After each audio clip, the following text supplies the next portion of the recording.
Here on my left then is Viburnum Davidii, and we're walking on the lawn now. I don't maintain my lawn because I can't see to mow it. As a former landscape architect, Graham Price is justifiably proud of his garden. He's pointing out the features and the plants purely from memory, as he is blind.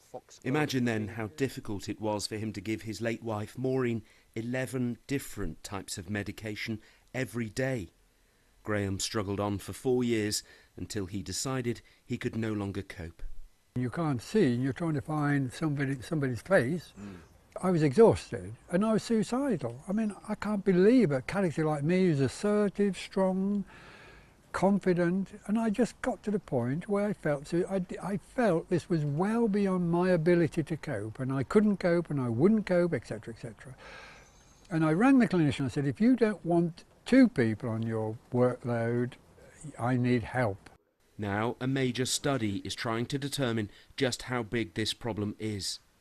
Dr. Jeff Wong is a researcher at the University of Oxford and a GP in London.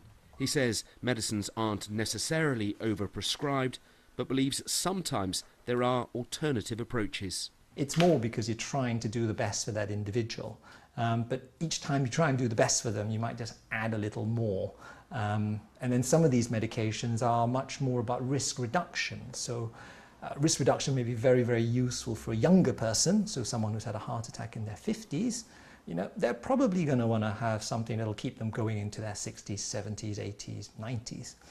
If you've had one when you're in your 90s, you may or may not want to think about whether you want another medication. Medicines are more advanced and more effective than ever before, and they have to be.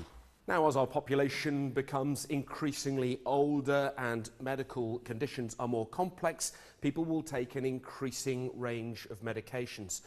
But problems with medication is believed to be a factor in almost 6,000 deaths in the UK every year. And at a cost of more than £1 billion. So, Aston University in Birmingham is looking for answers, gathering evidence from a range of sources, including doctors, pharmacists and, crucially, patients. We need to listen to the patients and understand what we can do to improve their quality of life they get from medication. I think it's possibly some technology, okay? It's possibly integrating social care and health care. We need a whole system-wide approach.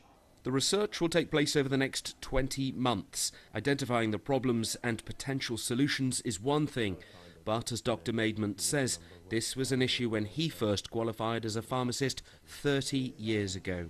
And he argues the problem is getting worse. John Maguire, BBC News, Birmingham.